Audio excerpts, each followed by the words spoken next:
안녕하십니까. 지금부터 125회 한국연구재단 정책세미나를 시작하도록 하겠습니다. 저는 사회를 맡은 정책혁신팀장 양정모입니다. 오늘은 한국연구재단 에너지환경단장을 맡고 계신 이상엽 단장님을 모시고 탄소와 수소, 대한민국의 선택은이라는 주제로 강연을 들어보도록 하겠습니다. 지난 7월 연구재단은 KBS와 함께 기초과학이 세상을 바꾼다 원소기호 H라는 방송을 기획했는데요. 이어서 이번 세미나를 개최하게 되었습니다. 오늘 세미나는 한국연구재단 유튜브를 통해 생중계되고 있고요. 강연을 들으시면서 채팅창에 질문을 올려주시면 사회자가 대신 전달해 드리도록 하겠습니다. 강연을 맡아주신 이상엽 단장님을 잠깐 소개해 드리겠습니다. 서울대학교에서 환경공학을 전공하시고 과기부, 환경부, 한국과학기술연구원 등에서 다수의 물자원 관련된 연구와 기획을 해오셨습니다. 2018년도부터는 연구재단 에너지환경단장을 맡아주시고 계십니다. 이상엽 단장님을 모시고 강연을 들어보도록 하겠습니다. 네, 안녕하십니까. 한국연구재단 에너지환경단장 이상엽입니다. 이렇게 앉아서 카메라를 보면서 발표를 하니까 굉장히 어색합니다.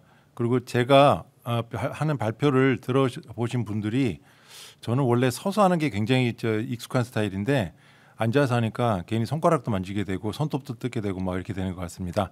그래서 이런 코로나 시국에 이렇게 화면으로라도 만나게 돼서 무척 반갑습니다. 그리고 좀 전에 우리 양정모 팀장님께서 소개해 주신 바와 같이 저는 원래 에너지 전공자가 아니고요. 환경 전공자입니다. 그래서 4년 전에 연구재단에 오면서 에너지 환경 단장으로 오게 되면서 에너지 쪽을 하게 됐고요. 그중 최근에 들어서 대한민국을 굉장히 뜨겁게 달고 있는 수소와 관련된 다양한 연구기획 사업을 많이 하고 있습니다. 제가 이렇게 환경 전공자가 에너지 환경 단장으로 묵묵히 그리고 별 탈 없이 일을 할 수 있게끔 된 것도 한국연구재단 에너지 환경 기술단의 여러분들의 적극적인 지원이 있었기 때문이라고 말씀드리겠습니다. 오늘 그러면 제가 수소와 관련돼서 말씀드릴 내용은 우리 팀장님께서 좀 전에 말씀드린 바와 같이 KBS에서 한번 시세계약 창인가요? 거기 원소기호 H라고 이제 굉장히 과학적 기술적인 내용으로 방영이 된 걸로 알고 있습니다. 그래서 저는 오늘 유튜브를 보시는 많은 일반인들 여러 과학자분들도 계실 텐데 수소에 대해서 공학도가 바라본 약간의 인문학적인 양념이 쳐진 그러한 발표를 해드리도록 하겠습니다.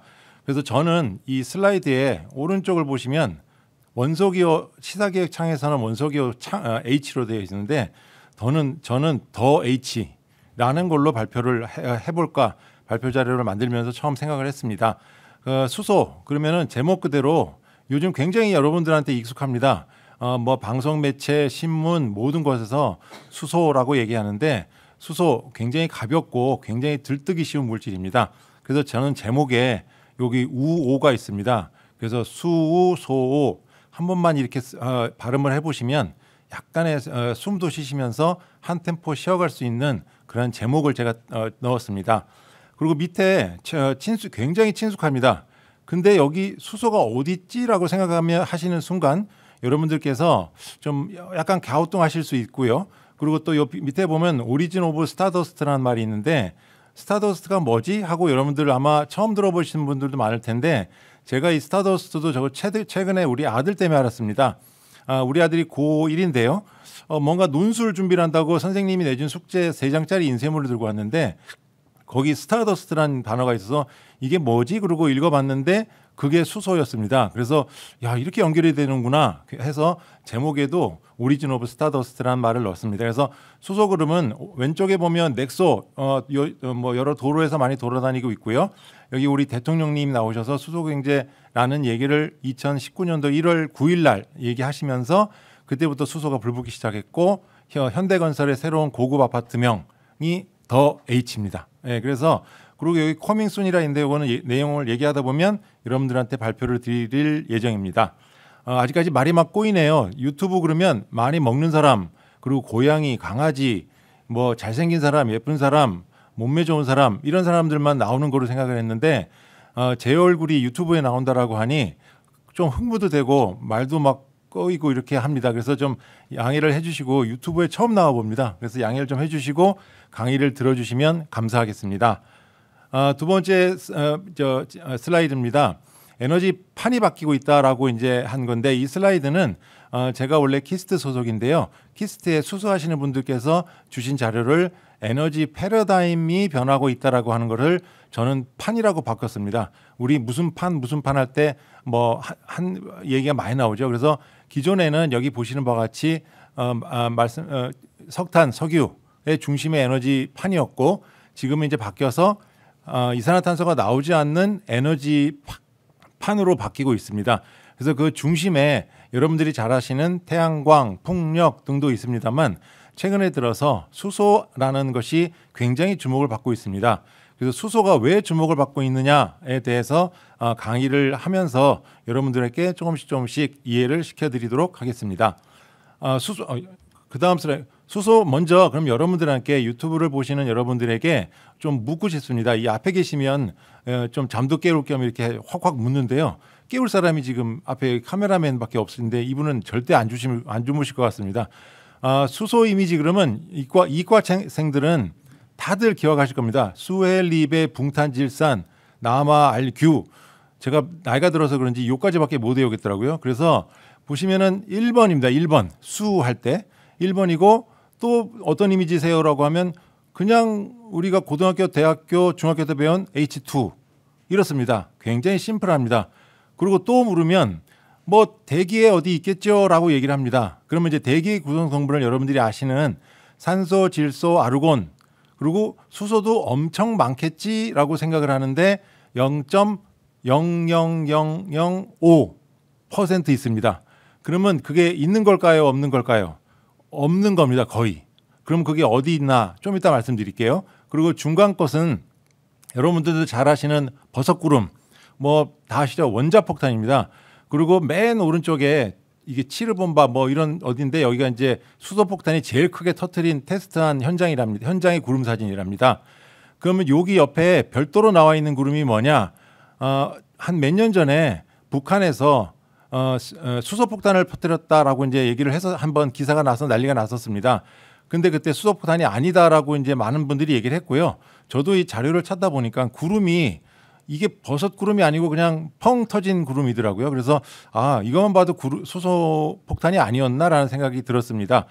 그리고 오른쪽에 있는 그림은 너무나 유명한 그림이죠. 저기 독일 1937년에 힌덴부르크 폭발이라고 수소 비행선. 그래서 여러분들이 아시는 수소 이미지는 처음에는 수헬립에 그다음 두 번째는 그냥 H2 그다음은 질소 어딘가 있겠지 그다음 수소폭탄 그리고 마찬가지로 터지는 물질이라는 이미지를 갖고 계십니다. 그래서 최근에 수소 이미지는 역시 단연코 넥소입니다. 그리고 넥소가 많은 분들이 수소차라고 하십니다. 근데 수소차는 틀린 말입니다. 좀 이따가 그게 왜 틀렸는지 알려드릴게요. 근데 저는 아까 제목에 커밍 순이라는 동그라미, 작은 동그라미가 있었습니다. 거기 이제 제가 곧 나온다고 했는데 이게 100년 전으로 거슬러 올라가면 저는 자꾸 수소를 생각하면 이 영화 원앙 소리가 생각을 나더라고요. 그래서 수소가 끌고 간 달구지에서 결국은 이게 이렇게 해서 수소까지 돼서 넥소가 나온 것은 아닌가라고 하는 굉장히 황당한 생각을 한번 여러분들에게 말씀을 드립니다.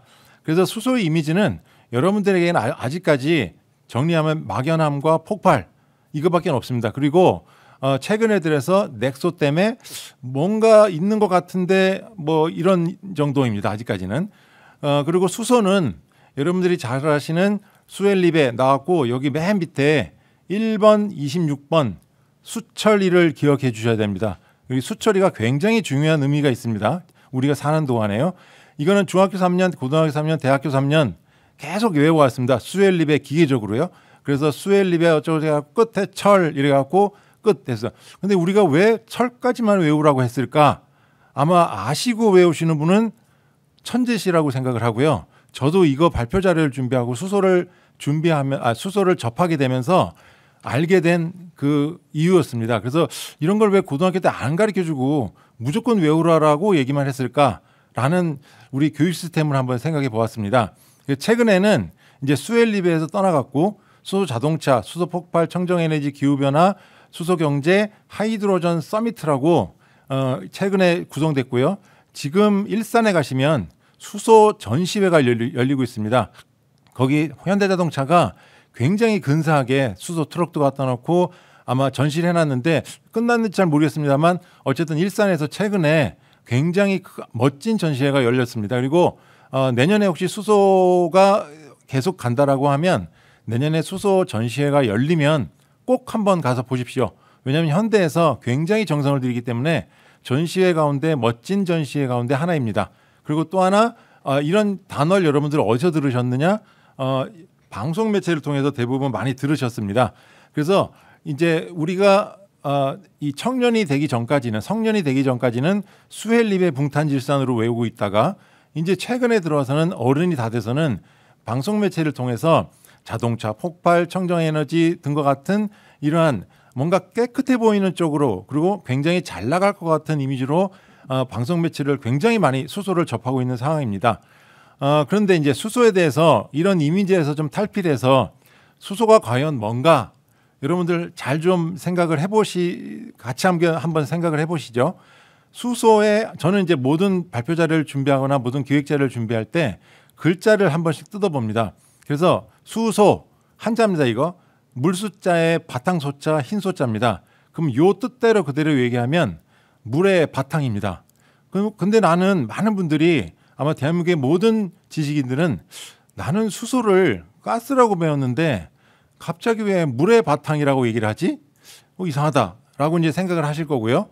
또 수소는 하이드로전이란 영어를 뜯어보면 앞에 하이드로하고 뒤에 이거 영어 스페링이 잘못됐네요. 하이드로하고 뒤에 세 글자 젠자가 이렇게 나눠질 수 있습니다. 이건 제가 나눈 게 아니고 라틴어 언어학자들이 나눈 겁니다. 그래서 하이드로는 여러분들이 어디서 들어보셨냐면 유럽에 배낭여행을 가시면 슈퍼마켓 가서 우리가 영어 잘한다 그래갖고 영어로 Please give me water라고 얘기를 하면 가끔 슈퍼 가게에서 what 하시죠. 그래서 왜 모르지? 그래서 water라고 얘기를 하죠. water에다가. 근데 또 what 그럽니다. 그러면 한참 있다 이제 뒤에 오는 유럽 사람이 하는 얘기 아쿠아 얘기를 합니다. 아쿠아. 그러면 give me 아쿠아 그러면 딱 병은 물을 먹을 수 있습니다.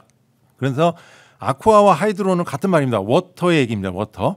그러면 젠은 뭐냐?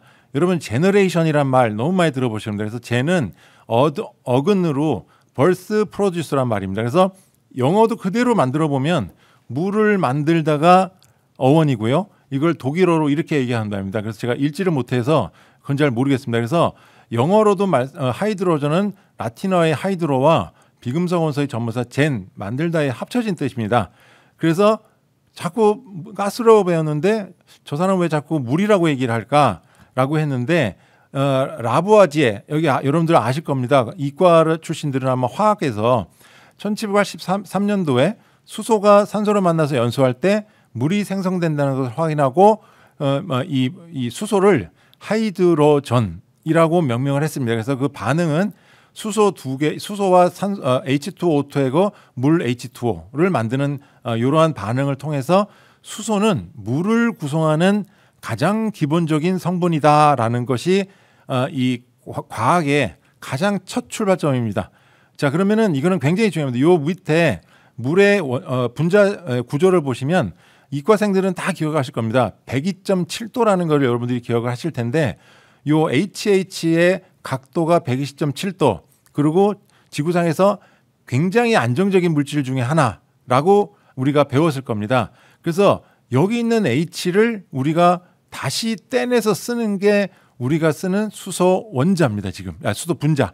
예, 그래서 그러면 이게 수소라고 얘기해야 되나 물이라고 얘기해야 되나? 수소라고 얘기를 하기는 해야 됩니다. 그런데 지구의 대기상에 있나라는 점을 좀 말씀을 드리면 그래도 어쨌든 계속 앞에 카메라를 보고 있는 사람이 나는 가스로 배웠는데 계속 물이라고 얘기를 하고 있습니다. 그래서 나는 수소를 가스로 배웠는데 저 사람은 계속 물이라고 하네라고 얘기를 합니다. 그래서 이 수소 기체를 그래도 제일 먼저 누가 발견을 했느냐? 수소 기체를 개변적인 물질로 처음 인식하는 헨리 캐번디시라고 합니다. 저도 처음 들어봤습니다.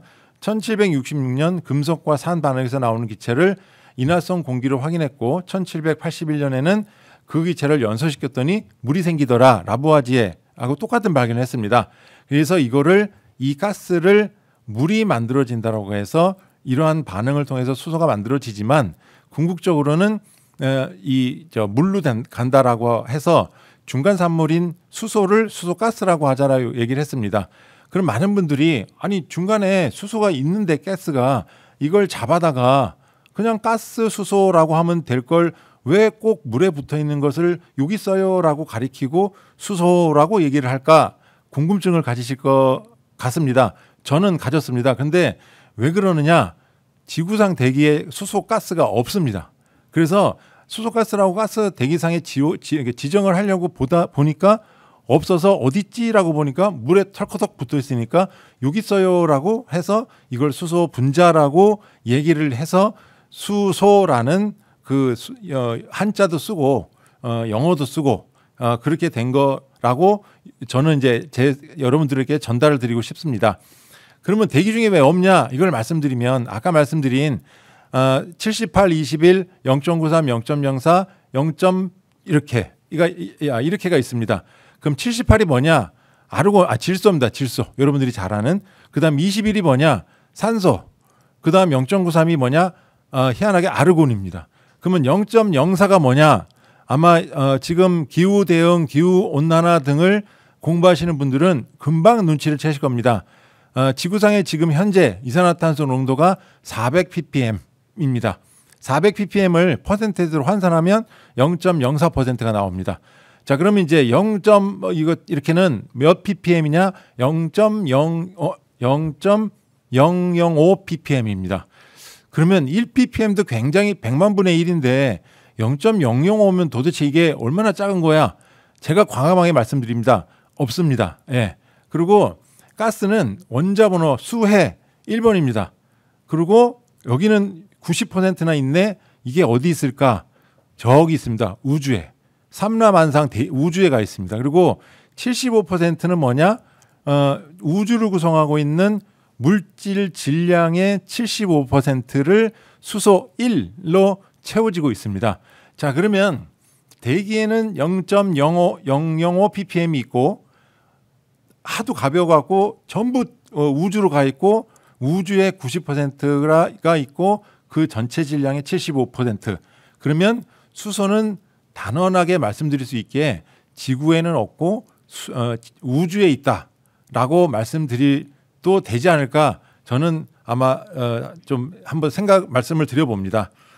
그러면 수소를 많은 기체들을 여러분들이 잘 아시는 바와 같이 기체는 압력과 압력을 가하면 상이 액체로 변하든지 고체로 하는 액체로 변합니다.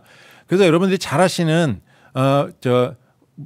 고기 구워 먹을 때 쓰는 부탄가스에서 1기압으로 높이면 0.5도씨밖에 안 되기 때문에 액체로 변합니다. 바로. 근데 이 수소는 끓는 점이 마이너스 252도입니다. 그래서 아무리 눌러도 이게 액체로 변하지가 않고 기체가 기체도 그대로 있습니다. 이게.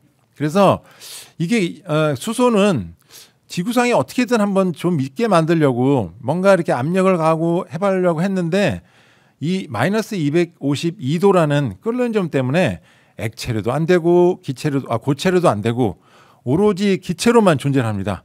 그러면 앞서 슬라이드에서 기체로만 존재하면 전부 삼라만상 우주에 가서 있습니다. 자, 그러면 이 어려움을 우리는 어떻게 극복해야 되냐?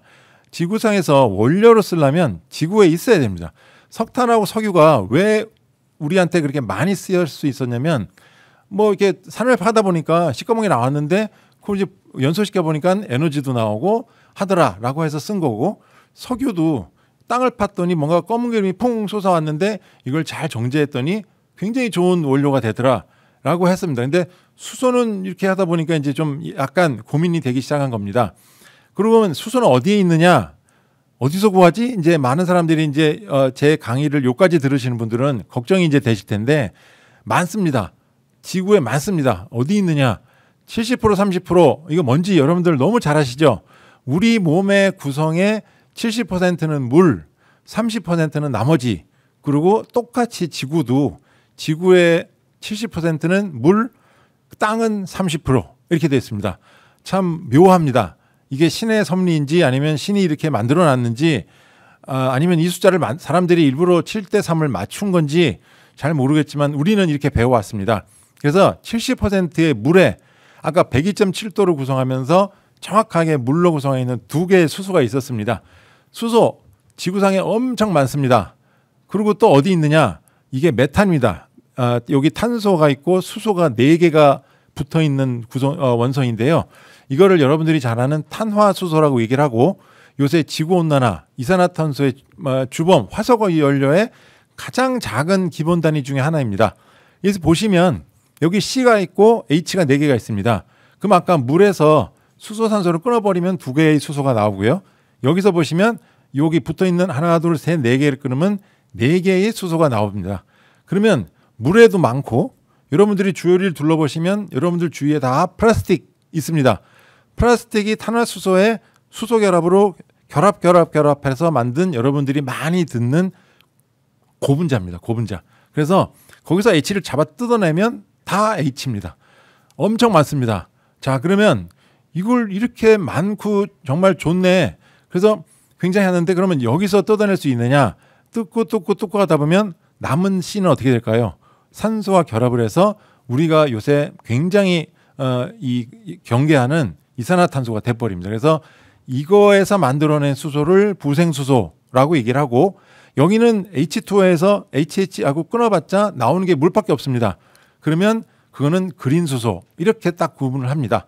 자, 그리고 여기 이제 그래도 이게 아무래도 이게 더 뜯기 쉬우니까 그리고 H가 많으니까 단위 개수당 여기서 어떻게든 해야 되겠다. 그럼 여기서 이 C가 남는 C를 이산화탄소와 결합해서 CO2를 이산화탄소 흡수하는 기술로 제거를 하면 순수한 수소가 나가면 그거는 우리가 말하는 블루수소입니다. 그래서 수소는 그레이 수소가 있고요. 그린 수소가 있고 블루 수소가 있습니다. 그러면 그레이 수소는 뭐냐?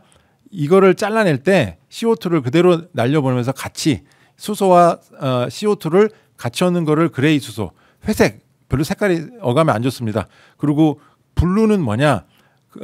여기서 떼냈지만 CO2는 없애는 거, 그거를 블루라고 얘기를 하고 요걸 하면 여기는 없으니까 그린이라고 얘기를 합니다. 그래서 지구에서 수소를 잘 쓰려면 지금까지는 이 그린 수소를 어떻게 경제적으로 생산하느냐에 많은 기술들이 집중되어 있고요.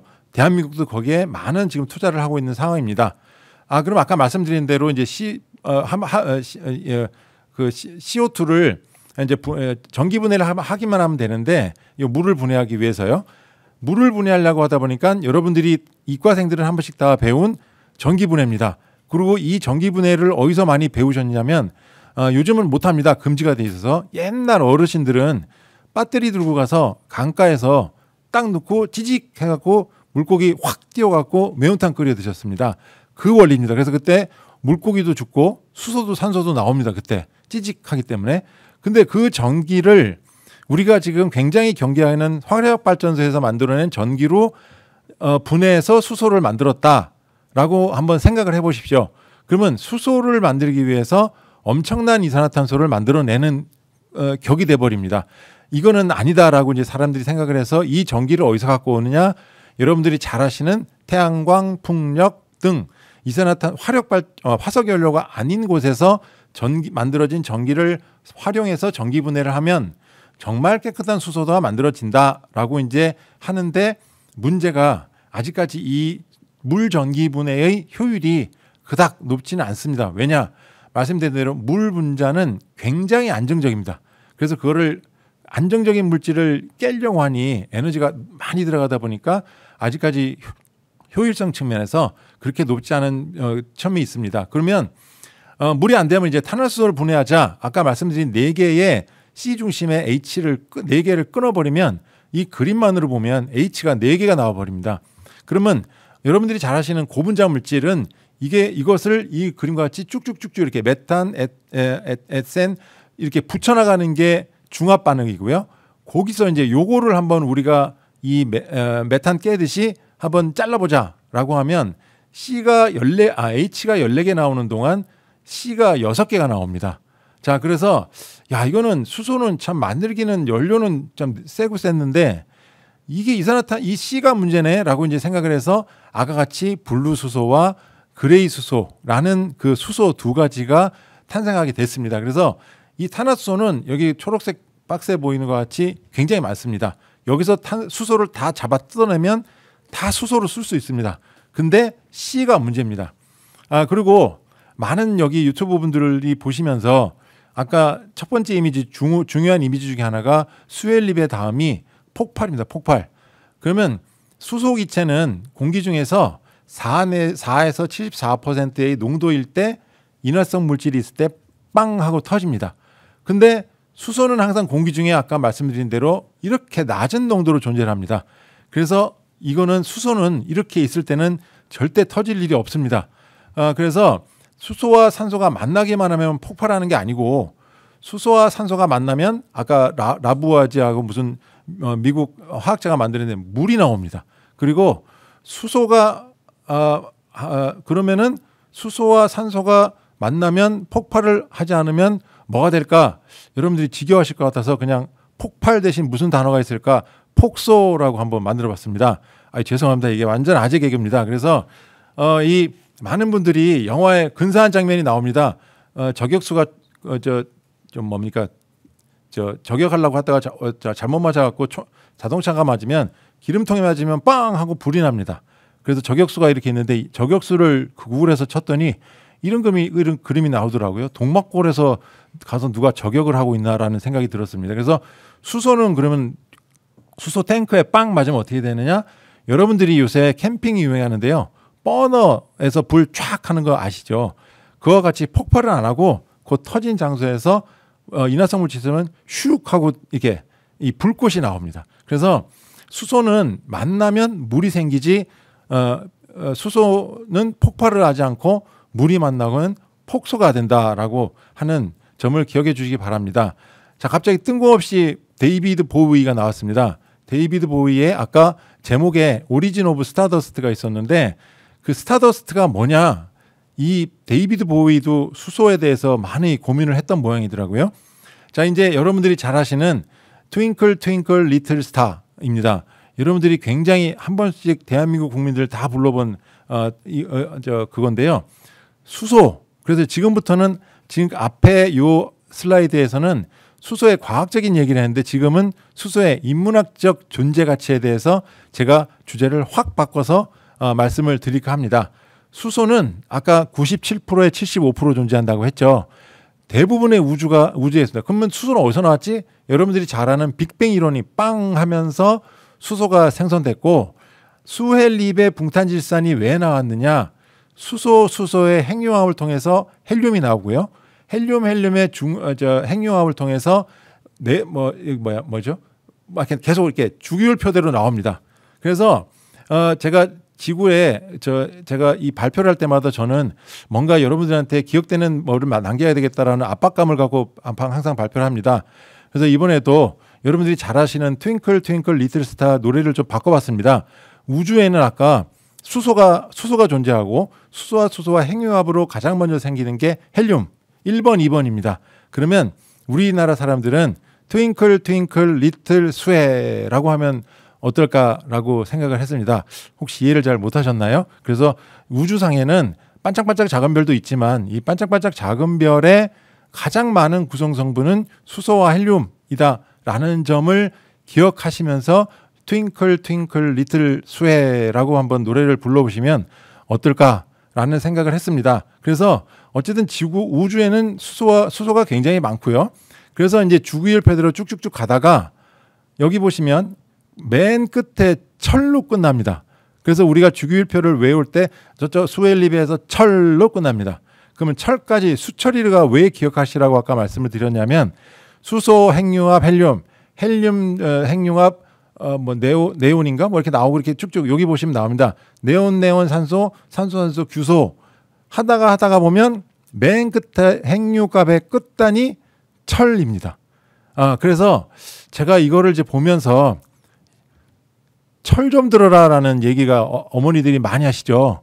그래서 제발 자식이 철 좀 안 들으면 계속 두드려 패가면서 어머니는 이게 빌면서 철 들어라 하시고 아버지는 두드려 패시면서 철 좀 들어라라고 이제 얘기를 하는데 철이 들고 나면 어떻게 되느냐? 이제 철 들어서 남자는 군대 갔다 오고 여자는 모르겠습니다. 제가 여자가 아니기 때문에 남자는 군대 갔다 오면 철 든다고 얘기하지 않습니까? 철 갔다 오면은 그때부터 폭발합니다. 왜냐하면 융합 에너지의 끝단이 철이고요. 그 이상 에너지를 버티기 못하기 때문에 철은 빵 하고 터집니다. 그때 터질 때 엄청난 에너지가 나오면서 철 이외에 금, 은, 우리가 잘 아는 우라늄, 뒷단의 주기율표의 물질들이 쫙 하고 나오기 시작합니다. 그래서 우리 고등학생들은 철까지만 외우면 되고요. 대학생이 되면 철 이상의 물질에 대해서 많은 고민을 해야 됩니다. 그래서 수소는 아까 같이 뭐 폭발 뭐 이렇게 나왔는데 굉장히 고귀한 물질입니다. 우주상의 물질이고 지금 우리가 여기서 숨쉬고 온갖 인간의 활동들을 하고 있는데 이 인간의 활동의 모든 근간을 제공하는 수소입니다. 그래서 이 수소가 이제 우리의 모든 지구상의 모든 이것들을 움직이게 하면서 한 번 더 나가서 에너지원으로서 우리한테 소중하게 봉사를 할 시간이 느끼고 있고 우리는 그걸 적극적으로 지금 활용하고 있는 상황입니다. 그래서 우리가 아는 지구는 삼라만상 다 우리 수소로부터 시작된 것들이라고 말씀을 드리고요. 그래서 그리고 또 하나 이제 놀라운 게 이 서울대학교 교수님이 발견을 하셨답니다. 또 이건 자꾸 이과생들 얘기만 들어서 죄송한데요. 문과생들 저희 딸도 문과 나왔습니다. 그런데 이게 지금 CHOMP 그러면 여러분들 이게 뭔지 아실 겁니다. 세포의 5대 구성 성분이고 지구상 생태계의 5개 가장 기본입니다. 그리고 이 5개를 이렇게 저렇게 해갖고 세포 분열을 통해서 현재 지구의 모든 것이 이루어졌고요. 그 중에 여기 이제 HO는 물로 존재합니다. 그러면 탄소가 있고 남는 게 질소인입니다. 그러면 질소인은 우리가 어디서 들어보셨죠? 질소인 비료, 인산 비료입니다. 이게 그래서 우리 보릿고개 저기 진상에 아이야 우지 마라 그 배고리를 넘기게 해준 비료, 화학 비료의 원료입니다. 그러면 이제 C는 우리가 지금 한창 많이 쓰고 있죠. 이산화탄소.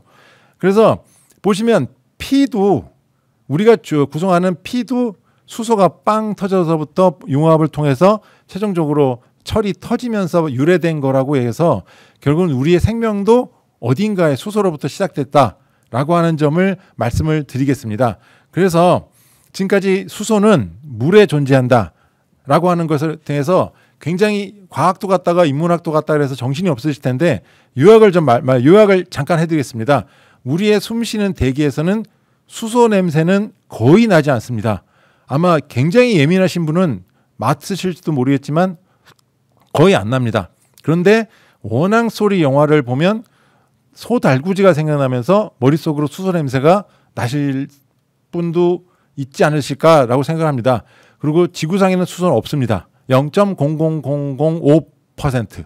그 다음 수소는 가스 상태로만 존재하는 아주 까탈스러운 존재입니다. 그리고 수소를 얻으려면 물과 탄화수소 사지를 찢어야 됩니다. 옛날에 조선 형벌 중에 가장 악독한 나쁜 형벌이 팔다리 잡고 찢어버리는 거죠. 이런 고통의 과정이 필요합니다. 그리고 휘발유는 폭발하지 않고 휘발유는 폭발하지만 수소는 폭소합니다. 예, 이렇게 아시고요.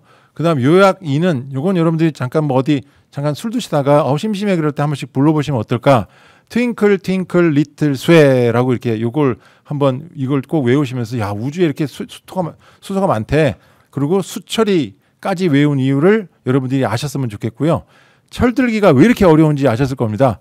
융합의 끝단이 철. 그리고 우리가 수소를 많이 생각하는데 제가 제목에 밥 딜런이라고 얘기했는데 데이비드 보이였습니다. 그래서 이거는 사과드립니다. 그다음 굉장히 바쁘게 달려왔습니다. 저도 잠깐 물 좀 먹겠습니다. 그래서 아까 소 하실 때 자 이제 수하고 깊게 숨을 들이마십시오. 그다음 소하고 쉬시고 잠깐만 쉬십시오. 저 물 한 잔 먹고 오겠습니다. 네, 잠깐만 기다려 주세요.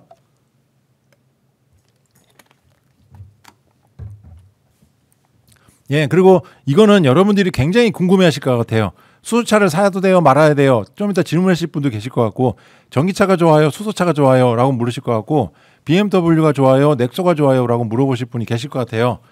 그래서 뭐 BMW가 좋냐, 넥소가 좋냐 이건 제가 잘 모르겠는데요. 수소차 보시면 여기 100km 주행 시 지불 비용을 보시면 수소차가 8,000원, 전기차가 3,000원 정도밖에 안 합니다. 그러면 휘발유차 여기는 이제 그랜저라고 찾은 자료 그랜저 2.5가 13,000원이랍니다. 그러면 전기차 굉장히 쌉니다. 그리고 수소차도 이 그랜저보다도 쌉니다. 예, 그래서 뭐 어떤 차가 좋아요라고는 제가 말씀을 드리지 못하겠고요. 하여튼 타시는 데는 싸게 타실 수 있다. 넥소를 그랜저보다. 그건 제가 과감하게 말씀드릴 수 있고요. 그러면 수소가 좋은 연료예요? 라고 이제 물으실 것 같아요. 제가 이제 이게 아까 이산화탄소를 태울 때 에너지가 나오는데 수소 1개, 이산화탄소 1개와의 화학 반응 결합을 보시면 여기 CO2로 될 때 97,200kcal 그리고 수소와 산소가 결합할 때 57,600kcal 그리고 황과 합할 때 80,000kcal가 나옵니다. 그럼 이 표를 보면 수소 별로 안 좋은 연료네라고 이제 말씀을 하실 거예요. 예, 당연히 화석 연료보다는 요 에너지 측면에서는 떨어지지만 우리가 지금 중요한 시대는 화석 연료보다는 더 중요한 거는 이산화탄소를 저감해서 지구 온도를 낮춰야 된다라는 게 더 중요한 시기입니다. 그래서 CO2가 나오지 않는 물만 나오는 이 수소 잘못했네요. 이거 반 정도 됩니다. 그래서 수소를 써야 된다라고 하는 이 절대절명의 의무감 때문에 수소라는 연료를 우리가 취급해야 된다라는 점을 말씀을 드리겠습니다. 자, 그다음 이제 수소가 나오자마자 바로 저기 됐습니다. 불붙기 시작했습니다, 지금. 그리고 이제 대통령님이 2019년도에 울산에서 수소경제 활성화 로드맵을 발표하시면서 이제 대한민국 수소로 확 불붙기 시작했는데요. 여기 보시면 2040년도에 한 지금 20년 남았습니다.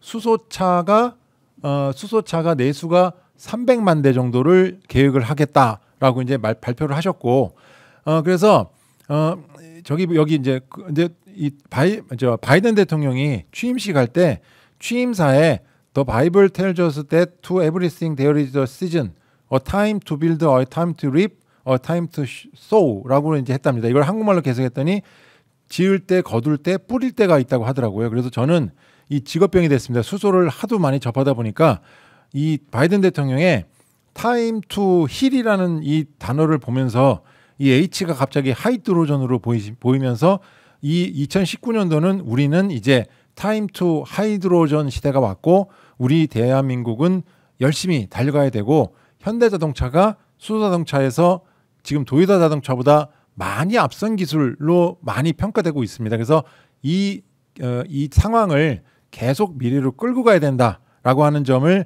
생각하면서 바이든 대통령의 타임 투 힐이라는 단어 대신 저는 타임 투 하이드로전이라는 한번 단어를 만들어 보았습니다. 그래서 수소 경제 로드맵에 나와 있는 이러한 틀입니다. 그래서 여기 보시면 뭐 수소차가 여기 또 2040년까지 620만 대로 되어 있네요. 이건 좀 또 늘었나 봅니다, 그동안. 그래서 하여튼 이 가격부터 해갖고 그래서 킬로그램당 3,000원이라는 단어를 맞추겠다라고 해서 이 중심 방향은 수소차 발전, 그다음 수소 공급이라는 세 축을 바탕으로 이 세 개가 생산, 저장, 운송, 활용이라는 세 개의 동그라미가 원활하게 돌아갈 수 있는 여러분들도 방송 매체에서 많이 들어보셨던 수소 생태계를 구축하는 거에 대한민국이 많은 지금 노력을 기울이고 있다라는 점을 말씀을 드리겠습니다. 그래서 비전이 뭐냐? 세계 최고 수준의 수소 경제 선도국가로 도약이 비전입니다. 나오자마자 세계 최고 수준의 수소 경제 선도국가로 되겠다라는 야심찬 이 비전을 제시를 했습니다. 그래서 지금 19년, 지금 2년 지났습니다. 예, 그래서 2년 동안 정말 많은 일이 벌어지고 있습니다. 그래서 요거는 좀 이따 말씀을 드리고, 그럼 대한민국에서 얼마나 많은 일을 하고 있느냐? 2016년도에 500억, 그리고 2020년도에 1200억 정도의 R&D가 투자가 됐고, 지금까지 누적 투자액은 한 4,000억 원 정도의 R&D가 투자가 됐고요. 여러분들이 또 하나 이제 트윙클 트윙클 리틀 수에 또 하나 이제 수소 듣고 나서 좀 기억해야 될 부분이 생선, 저장, 운송, 활용, 요렇게 네 스텝을 여러분들이 꼭 좀 많이 기억을 해주시면 좋겠습니다. 요게 수소 생태계를 구축해야 된다라고 하고, 수소는 그 중에 하나만 집중해서 하는 것은 큰 의미가 없습니다. 왜냐? 그리고 또 하나, 연료의 시스템의 생태계가 거의 유사합니다. 그래서 생산, 저장, 운송, 활용이라는 요 네 개의 생태계가 반드시 원활하게 돌아가줘야 하고요. 그래서 여기 보시면 생산, 저장, 운송, 활용 각각에 굉장히 많이 투자가 됐는데 그 가장 많이 투자된 게 역시 활용 쪽에 많이 활용이 됐고 그 다음이 생산입니다. 왜냐? 원료는 있어야 됩니다. 그래서 이렇게 투자가 됐고 자 그리고 뭐 이렇게 정부도 굉장히 많이 합니다. 그리고 수소경제위원회라는 것까지 만들었습니다. 의장이 국무총리시고요. 이 오른쪽에 여기 보시면 이게 추진위원회인데요. 여기 맨 위에 보시면 이 누구신지 잘 아실 겁니다. 현대자동차 정의선 회장님입니다. 여기 학력 및 주요 경력은 신상 그것 때문에 뺐습니다. 여기 나이를 안 지웠네요. 죄송합니다 이거.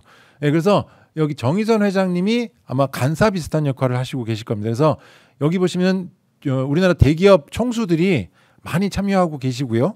그래서 이 수소경제위원회 등과 같이 이 국가 중심으로 드라이브를 굉장히 걸고 있는 그런 상황입니다. 그래서 이 자료가 공유될지 잘 모르겠습니다. 공유 뭐 이렇게 해서 굉장히 많이 추진되고 있고요. 아까 수소경제 로드맵이 1.0이 나왔다 그랬는데 내년에 수소경제 로드맵 2.0이 수립될 예정입니다. 그래서 여기서 보시면 생산, 유통, 활용인데 가장 중요한 생산에서는 그린 수소 프로젝트라고 명명되어 있습니다. 그래서 아까 설명해서 그린 수소 프로젝트는 화석 연료에서 만들어진 전기가 아닌 신재생 에너지에서 나오는 깨끗한 전기로부터 수소를 물 분해를 하겠다라고 하는 그러한 거기서 생산된 수소를 그린 수소라고 말씀을 드렸고요. 그린 수소 생산을 프로젝트라고 해서 그린 수소에서 최종적으로 이 100메가와트급의 생산 용량까지 키워보겠다라고 하는 것이 생산 쪽의 계획으로 크게 자리 잡고 있는 그러한 상황입니다. 그러면 우리 한국연구재단 애환단 제가 여기 잘 보시면 어이가 아니고 어이가 아니고 아이라고 써놨습니다. 제가 왜 이렇게 써놨냐면 한국연구재단 유튜브로 보시는 분들이 아시는 분도 계시고 아마 잘 모르시는 분들도 계실 텐데 굉장히 많은 일을 하고 있습니다. 정말 많은 일을 하고 있습니다. 그리고 여기 제가 에너지환경단의 아쿠엘자를 따라서 애환단이라고 해서 애환이 그러면 애환이 끓는다고 얘기를 하죠. 그래서 그 정도로 저희가 지금 애환을 끌어가면서 열심히 일을 하고 있습니다. 그래서 애환단만 하는 게 아니고 연구재단 모두 다 정말 애환을 끌어가면서 열심히 일하고 있는 그러한 조직이라는 점을 한번 이 기회를 빌어서 말씀을 드리고요. 그러면 우리 애환단에서는 수소와 관련돼서 어떤 일을 하고 있느냐? 16년도 5년치를 쭉 뽑아봤더니 이렇게 쭉 있는데요. 과제 수하고 이렇게 되어 있습니다. 그래서 100만, 1000만, 억씩 1년에 지금 21년도에는 300억 정도의 예산이 풀리고 있습니다. 그래서 이걸 총 더하면은 안 더해봤습니다. 한번 더해보십시오. 그럼 더하면은 19년도부터 대충 한 300억 원 정도의 원천 기술 개발하는데 다양한 기술 개발을 지금 지원하고 있는 그런 상황입니다. 그래서 이제 19년도부터 이 앞에 18년도까지는 수소라는 사업군이 없었습니다. 근데 19년도부터 수소라는 구체적인 사업 분야가 만들어졌고 혁신해서 여기 21년도에는 미래 수소 원천 기술 개발이라는 신규 사업도 만들어내서 지금 저희가 연구재단에서는 애환을 끌어가며 수소가 경제가 생태계를 자리 잡을 수 있도록 열심히 지원하고 있다라는 점을 말씀을 드리겠습니다. 그러면 해외도 지금 들끓고 있느냐? 좀 들끓고 있는 것 같습니다. 특히 가장 적극적인 것은 역시 신재생하면 독일하면 여러분들이 아시는 풍력, 신재생에너지, 그리고 독일하면 가장 여러분들이 생각나시는지도 모르겠습니다만 저는 독일하면 생각나는 게 두꺼운 창입니다. 삼중창 이런 거 있죠. 그래서 이 에너지 측면에서는 굉장히 열심히 하는 나라 중에 하나입니다. 그래서 독일이 보시면 그린 수소 생산 시설 구축 확대. 그래서 여기 이렇게 쭉 한번 이 자료를 보시면 대부분이 그린 수소에 지금 많은 이 주목을 하고 있는 그러한 상황입니다. 특이하게 일본은 재생에너지를 활용한 해외 공급처 다변화라고 하는 키워드가 있습니다. 여러분들이 잘 아시는 바와 같이 한국과 일본 지리적으로 굉장히 비슷합니다. 우리 가운데 태백산맥이 우뚝 솟아 있고요.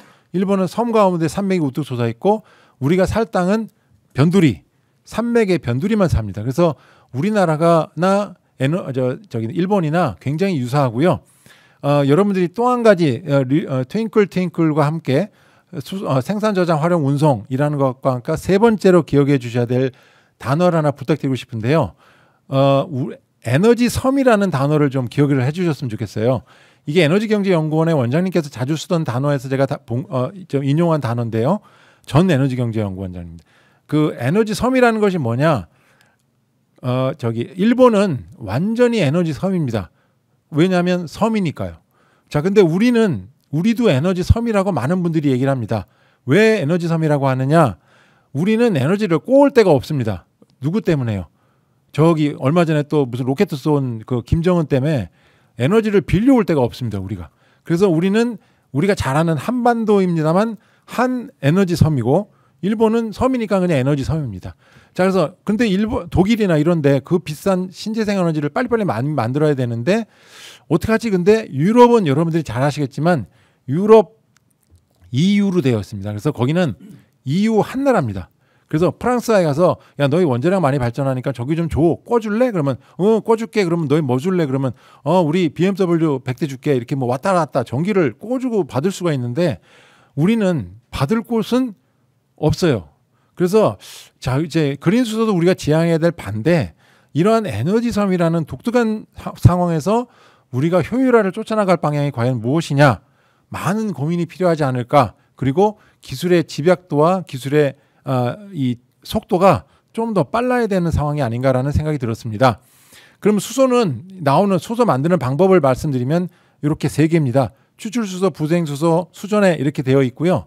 그러면 여기 표를 보시면 여기 이제 이 철강가스 내에 수소가 얼마나 있나요?라고 보시면 메탄, 에탄, 프로판, 부탄 이렇게 쭉쭉쭉 있는데 수소가 요 정도입니다. 한 여기 H 어디 갔어?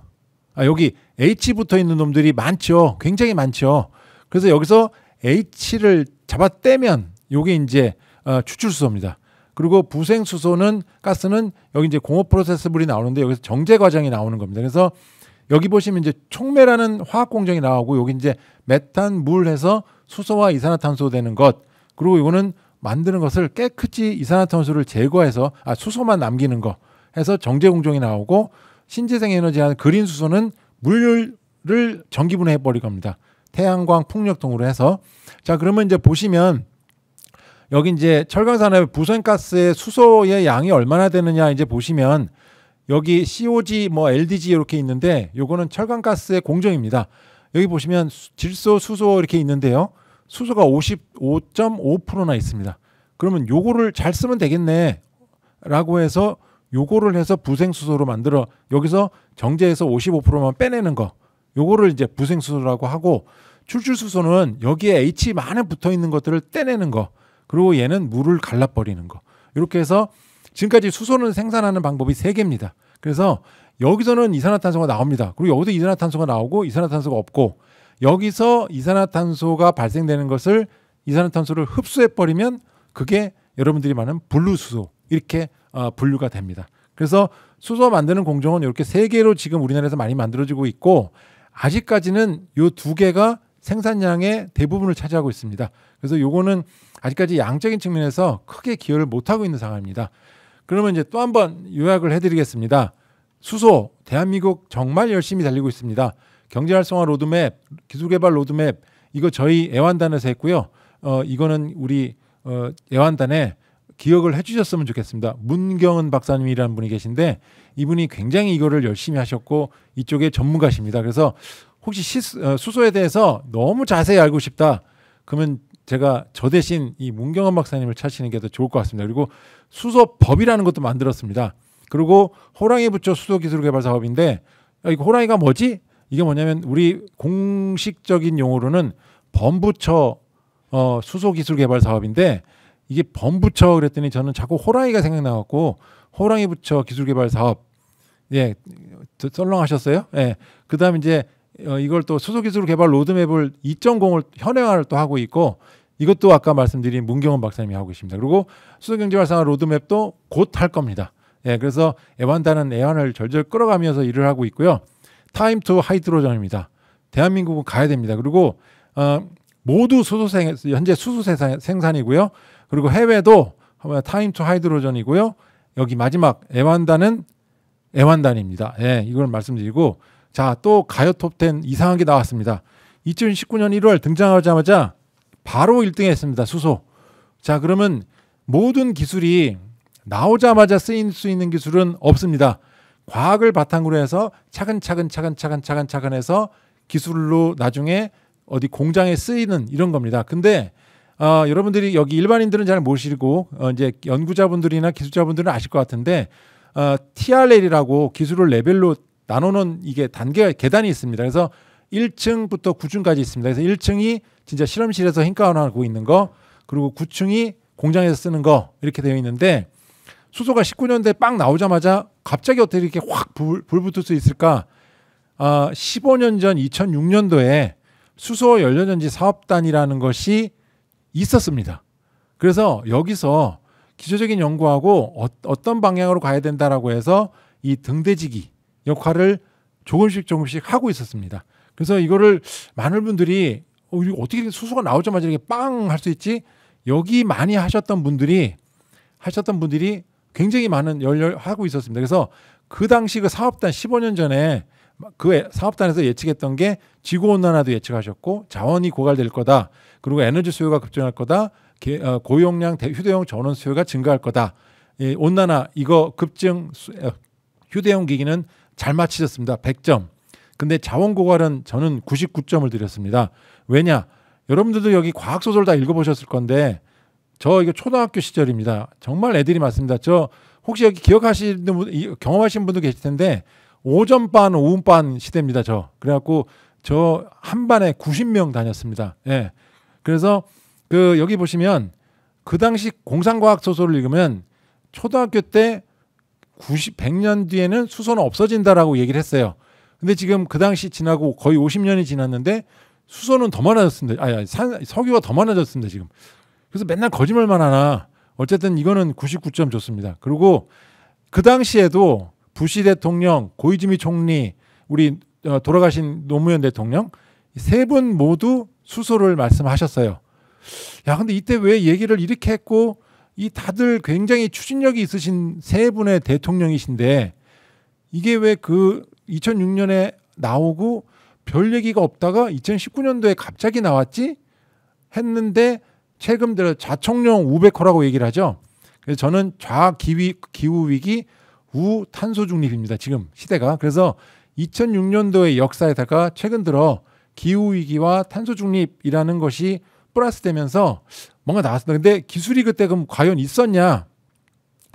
이게 지금 과거에 이렇게 수소를 개발해야 된다라고 짠 거고요. 여기도 이제 최근에 이렇게 짜야 된다라고 만든 겁니다. 뭐가 다른지 한눈에 팍 보이실 겁니다. 네, 그냥 보십시오. 네. 그래서 이게 이거 어떻게 이렇게 한 방에 되지라고 생각했더니 아하라고 이제 알겠더라고요. 그래서 이게 사실 수소 연료전지 분야 전문위원회라고 해서 여기 보시면 쫙 있으십니다. 자, 이분들이 우리 수소를 일단 굉장히 그 불붙지 않은 상황에서 불 붙이시려고 부싯돌을 굉장히 열심히 까신 1세대 우리 연구자 선배님들이십니다. 이분들이 열심히 정말 하셔갖고 이렇게 정말 하셨습니다. 그래서 이런 틀도 만들고 열심히 하셔갖고 2006년도에 틀이 있었습니다. 그래서 그 틀이 있었고 그 당시에 뭘 하겠냐라고 이제 그림을 그려놓은 걸 봤는데 이렇게 해서 차도 만들었습니다. 근데 이 차가 우리 넥소보다가 멋이 없죠. 여기다가 멋지게 포장하면 넥소입니다. 그래서 넥소 이거는 우리 골프 카트죠. 그다음 뭐 이렇게 해서 2019년도에 비행기까지 만들겠다고 이제 했다라고 계획을 세웠더라고요. 근데 이 비행기까지는 안 갖고 여기서 지금 끝나고 있고요. 요게 이제 만든 걸 제가 한번 타봤습니다. 근데 뭐 그냥 전기 자동차 같았습니다. 그냥 여러분들 저기 어디가 놀이기구 가면 범퍼카 비슷합니다. 범퍼카. 그래갖고 그런 기분으로 탔는데요. 그래서 우리가 이렇게 수소 2019년에 나오자 2년 만에 빡 뛸 수 있는 게 저는 이 그림이 갑자기 장대 높이 뛰기가 생각이 나더라고요. 그래서 2006년도부터 쭉 이렇게 하고 있었는데 뛰려고 하다 보니까 수소라는 게 갑자기 중간쯤에 그 주먹이 뚝 끊겨졌습니다. 갑자기. 그러다가 이제 그 수소하시는 분들이 다 이제 또 사셔야죠. 그래서 그렇게 이제 사시면서 이제 뛸 준비를 계속 하고 계셨습니다. 그래서 2019년도에 장대가 주어지는 순간 훅 뛰어넘으셨습니다. 그래서 이분들이 지금 2년간 여기는 이제 꽈당 넘어졌는데 여기 양악선 같이 착 하고 곧 착지를 잘 하시리라 생각을 합니다. 왜냐? 기후위기와 탄소 중립이 계속 버티고 있고요. 그래서 수소경제 개념도는 생산, 저장, 활용, 운송 이 틀로 들어가고 있고 이렇게 돌아가고 있습니다. 근데 저희가 이제 수소 막 얘기하니까 야 수소가 최고야 이거는 아닙니다. 아까 말씀드린 대로 우리 지구상의 생태계는 CHONP 5개로 구성되어 있습니다. 자 그러면 이 CHONP는 다 활용하고 있었느냐? 정말 열심히 활용하고 있었습니다. 산업혁명 시대부터 석탄을 떼갖고 우리가 정말 격렬하게 사용을 했고요. 수소 2004년도부터 썼고 17년밖에 안 됐습니다. 산소는 뭐 이거는 30억 년 전부터 우리가 숨쉬기 시작했고요. 이건 이제 뭐 이렇게 비료로 썼습니다. 그래서 이 CHONP로 구성된 지구 그리고 이 탄소는 우리 수소가 활용한 15년 전부터 보다 250년 이상 많이 활용이 되어 왔습니다. 그래서 지구상의 주 구성 물질이고 거기에 활용도도 먼저 활용됐다라고 하는 이 저력을 우리는 만만하게 보아서는 안 된다고 생각을 합니다. 그러면 이게 이제 에너지 클라우드라고 유명한 그림인데요. 이제 모든 세상은 C의 세상입니다. 자, 근데 이거를 C로 없는 C 없는 세상으로 한번 바꿔볼까? 야, 이거 잘 모르겠습니다. 근데 아까 우리 연구계 분들을 보시면 아까 1세대 우리 선배님들 연구자분들도 계시지만 현재 연구자분들 굉장히 훌륭하신 분들 엄청 많습니다. 그분들이 양악선 이 선수처럼 탁 아주 멋지게 착지를 하시리라 생각을 하고요. 이 C 없는 세상. 근데 에너지 저는 약간 걱정이 되는 게 생산, 저장, 운용, 환송이라는 4개의 생태계를 돌아가야 되는데 앞에 생산에 에너지가의 가장 중요한 원소는 사람도 훌륭한 사람은 한결같은 사람이 좋다라고 얘기를 하죠. 그럼 갑자기 여기 키위가 왜 나왔느냐? 키위에 비타민 C가 풍부합니다. 풍부한가를 뭐로 한번 해볼까 해서 영어를 썼습니다. 풍부해야입니다 이거. 그래서 이제 이 풍부하고 그런데 수소를 가만히 들여다보면 우주에는 풍부한데 지구에는 풍부한 건가? 그다음 이게 한결같은 건가? 라는 의문점이 약간 듭니다. 그러면 이거 어떡하지? 그래갖고 이제 제가 이걸 쭉 찾아보니까 에너지경제연구원에서 수소 경제를 달성하기 위해서 5가지 필수 요소가 있다는데 자, 이 수소를 에너지 전환의 솔루션 해결 반응으로 인정하고 두 번째가 지속 가능한 수소 생산 방식이라고 1번, 2번을 얘기를 했더라고요. 그래서 많은 수소하시는 분들께서 수소를 직접적인 에너지원으로 쓰는 게 아니고 수소를 에너지 전환의 솔루션의 하나인데 이것도 기억을 해주셨으면 좋겠어요. 에너지 캐리어로 하자라고 얘기를 하십니다. 그래서 H를 아까 이 H를 메탄 이런 것 같이 에너지를 저장할 수 있는 수소를 전기로 저장하듯이 이렇게 에너지 캐리어원으로 이용하지 탄소, 석탄 같이 직접적인 에너지원으로 쓰는 것보다는 에너지 캐리어 개념으로 활용하는 것이 훨씬 효율이 높다라고 많은 분들께서 얘기를 하신 거를 저는 들었습니다. 예. 그래서 근데 이제 많은 이제 그 수소 1세대 분들께 제가 한번 물어봤습니다. 아니, 물어본 게 아니라 그분들이 수소 기사를 땄더라고요. 그래서 물어봤더니 뭐 좋다고 하는데 여기 보면 작금의 현실은 어떠한가? 무슨 장미빛인가? 불행히도 대답은 긍정적이지 못하다라고 여기 에너지경제신문에서 했고요. 그러면 왜 이렇게 되느냐? 뭐 여러 가지 수가 사라졌고 두 번의 정권 교체와 맞물려 표류하기도 하고 뭐 이렇게 수소 경제는 있다 없다 말이 나왔습니다. 근데 제가 좀 전에 환경공학 전공자라고 말씀을 드렸습니다. 수소 여기 방송이 나오니까 막 헷갈리네요. 그 물 쪽에서는 가장 첨단 기술로 분리막 기술이라는 게 있습니다. 근데 이 막이라는 단어가 좀 묘합니다. 이 분리막 기술이 지금은 굉장히 물 처리하는 기술에 주류 기술로 자리 잡았는데 거기까지 막이 오르락 내리락 했습니다. 그래서 막이 올랐다 내렸다 지금 다 올랐습니다. 그래서 새로운 기술은 우여곡절이 반드시 필요하다고 생각을 합니다. 그래서 수소도 지금은 이산화탄소라는 그 지구가 더워지는 것 때문에 안 되고, 제가 최근 기사를 보니까 올 8월에 지구 이산화탄소 농도를 최고치를 지금 찍었다라고 오늘 아침 어딘가 기사에서 봤습니다. 그래서 심각한 것은 맞는 것 같습니다. 그래서 C에 CH5NP로 되어 있지만 C의 활용도를 떨어뜨리고 거기에 대안이 무엇인가를 좀 생각을 해야 될 심각한 시기라고 생각을 합니다. 자, 근데 이제 현대자동차가 요새 수소에 굉장히 앞서섰는데, 현대자동차 하면 이 지금의 회장님보다 우리는 이분을 압니다. 그리고 이분이 가장 유명한 말이 당신 해보기나 했수라는 단어입니다. 그래서 이 유전자가 여기 계신 분한테도 계시니까 이분이 그 수소 전시회 때 던지신 이야기입니다. 현대차 그룹이 꿈꾸는 미래 수소 사회는 수소 에너지를 누구나 모든 것에 어디서나 사용하는 것이라고 얘기를 했습니다. 그럼 이렇게 되지 않을까라고 생각을 하고요. 그리고 현대, SK, 두산 굉장한 투자를 많이 하고 있습니다. 보시면 SK는 18.5조를 투자하겠다라고 하고, 두산중공업도 시장을 선점한다라고 해서 지금 엄청난 투자를 하고 계십니다. 그래서 이렇게 수소가 나오자마자 대기업에서 굉장히 적극적인 투자를 하고 있고 관심도 많이 보이고 있기 때문에 언젠간 우리나라가 수소 선도국이 될 수 있으리라고 생각을 합니다. 근데 갑자기 또 이거는 씨 없는 원료를 우리는 만들어야 됩니다. 근데 갑자기 씨 없는 수박이 갑자기 생각이 났습니다.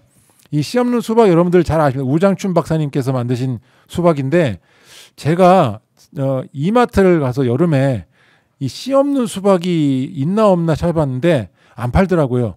뭐 조그만한 수박, 네모난 수박, 이런 수박은, 희한한 수박은 파는데 씨 없는 수박은 없었어요. 그래서 왜 씨 없는 수박이 없을까? 그래서 문득 이 씨 없는 연료도 굉장히 어려운 거 아닌가라는 걱정도 됐습니다.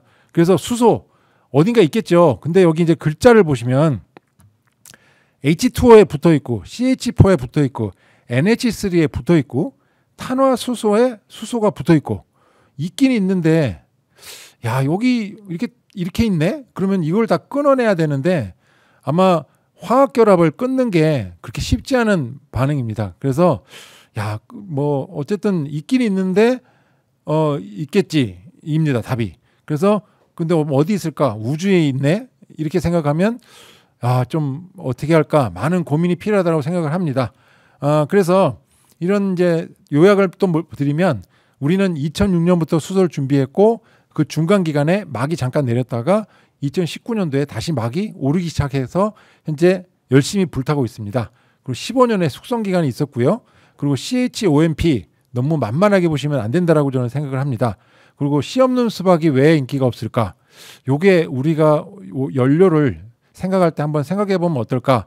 그리고 있긴 있는데 여기 있네 라는 점을 좀 해주시면 좋겠습니다. 마지막 슬라이드가 되겠습니다. 그래서 타임 투 H입니다. 그리고 수소로 많은 분들이 성공하시면 참 행복하겠습니다. 그리고 이를 기반으로 K 하이드로전이라는 단어를 자신 있게 붙일 수 있는 시간이 오면 참 행복할 것 같습니다. 여러분들 잘 아시겠지만 K자를 앞에 붙이는 순간 우리가 많은 흔한 그냥 농담으로 하는 말 있죠. 레벨과 올라갑니다. 이게 K-팝, K-푸드 하는 순간 푸드에서 쑥 올라가고 팝송에서 쑥 올라갑니다. 그래서 이 수소도 K자가 붙었으면 좋겠다라고 하는 겁니다. 그래서 산업계, 연구계에는 이렇게 파란 바탕으로 됐으면 좋겠고, 오늘 이 강의를 들으시는 일반 분들은 모두 다 내가 이 별에서 출발된 굉장히 소중한 나라는 존재감을 한 번씩 생각하시면서 남은 앞으로 다가올 추석 때 굉장히 나는 소중한 존재야 라고 많이 되뇌이셨으면 좋겠습니다. 마지막 슬라이드입니다. 이 슬라이드가 갑자기 무슨 그냥 퀸의 보헤미안 랩소디나, 보헤미안 랩소디를 가만히 듣다가 이것도 직업병입니다. 퀸도 그 당시 에너지를 생각했구나. 이 박스를 보십시오. 퀸이 좋아했던 에너지는 풍력 발전입니다. 여기 많이 막 이제 퀸 이게 누구죠? 가수가 이렇게 쭉 하면서 조용히 읊조리면서 끝나는 문장이 any way the wind blow 하고 북이 징 치면서 끝납니다. 그래서 퀸도 풍력으로 언젠가는 이 세상이 바뀔 거다라고 생각했던 것 같습니다. 이건 제 해석입니다. 그래서 그러면 여기 아까 수소차라고 하시면 안 됩니다. 수소 전기 자동차입니다. 더 정확히 얘기하면 수소 연료 전지 자동차라고 얘기를 하셔야 됩니다. 그래서 이 수소가 만들어진 전기 분해에서 만들어진 수소를 다시 거꾸로 붙여갖고 수소를 물 하면서 수소 이온을 만들어내서 이온의 이동을 발생시킴으로써 전기를 발생시켜서 모터를 움직여서 자동차를 가게 하는 거. 그래서 수소 전기차입니다. 그래서 수소 전기차고요. 수소차라고 하면은 우리가 휘발유 빵빵빵빵빵 태우는 개념으로 생각하시면 안 된다라는 점을 말씀을 드리고 다시 돌아왔네요. 예, 여기서 이제 발표를 끝내도록 하겠습니다. 그래서 수소 굉장히 불탑니다만 우주 삼라만상의 기원인 굉장히 고귀한 물질이고 이제 우리나라가 거의 5년 동안 축적된 기술로 K 하이드로전 시대가 오리라고 생각하면서 오늘 발표를 마치도록 하겠습니다. 감사합니다. 네, 이상엽 단장님 발표 감사합니다. 뭐 유튜버로 새로 그 등단을 하시는 뭐 긴장감을 좀 가지신 것 같긴 한데 지금까지 그 가장 긴 시간 그 강연을 해주셨습니다. 근데 아주 재밌게 들었고요. 어차피 뭐 시간이 좀 오버했기 때문에 지친 사람들은 다 빠져나갔을 것 같고, 근데 저희가 끝나고 나서 다시 또 교육 마일리지 체크를 위한 또 촬영을 해야 되기 때문에 네. 5분 안에 질문을 네. 끝내는 걸로 하겠습니다. 네. 제가 오전 오후반을 거친 학력고사 세대라서 그 화학이 이렇게 어려워서 제가 화학을 선택 안 했어요. 네. 물리하고 지구학을 했었는데 이 수소 전기 자동차 얘기를 제일 먼저 들었을 때는 저 어렸을 때 이제 석유 대신 물 넣고 갈 수 있는 물로 가는 자동차 이게 머릿속에 제일 먼저 떠올랐거든요. 예. 근데 오늘 이제 결국에는 수소 연료 전기 자동차라고 정의를 해주셔서 물을 석유처럼 이렇게 넣고 가는 차는 아니라는 거죠. 이제 확실히 알았고요. K 하이드로젠 처럼 한국이 이제 무조건 1등하는 뭐 이런 상품, 뭐 이런 경제, 뭐 이런 거는 굉장히 좀 기대가 크니까 수소도 이제 그런 역할을 할 거라고 생각이 좀 드는데 두 가지 질문을 좀 드리고 싶은데요. 자동차 수출 목표 뭐 이런 걸 얘기하셨는데 경제 가치가 조금 궁금하기는 해요. 왜냐하면 지금 그 수소 전지를 얘기하셨고 결국에는 인프라가 있어야만 그 수소 자동차라는 것이 그 수출로서 가치가 있을 텐데 한국은 이렇게 투자를 많이 해줘서 수소 전기 자동차가 활성화될 수 있지만 해외에서도 과연 그런 인프라가 같이 그 구축이 될 수 있는지 아니면 우리가 그 원주호 성격으로 지원해줄 수 있는 그런 나라에서 인프라까지 우리가 구축해주는 뭐 이런 걸 고민하는 건지 요게 한 가지 첫 번째 질문입니다. 혹시 뭐 그 멤버를 안 하셨으니까 제가 하나 더 질문 드리면 그 까먹으시면 제가 다시 말씀드릴게요. 그 다음에 현대자동차 얘기를 많이 하셨는데 원천기술 한국연구재단의 원천기술개발 연구의 연구개발 단계가 현재 자동차가 필요로 하는 그런 그 서포트를 할 수 있을 정도의 원천기술개발 연구를 말씀하시는 건지 아니면 더 미래를 얘기하는 그런 기초연구를 얘기하시는 건지 질문은 크게 두 개입니다. 그럼 쉬운 질문인 두 번째 거부터 하겠습니다. 원래 과학기술정보통신부의 부처의 그러니까 그 주 방향이 원천 기술을 확보하는 것을 목적으로 하고 있습니다.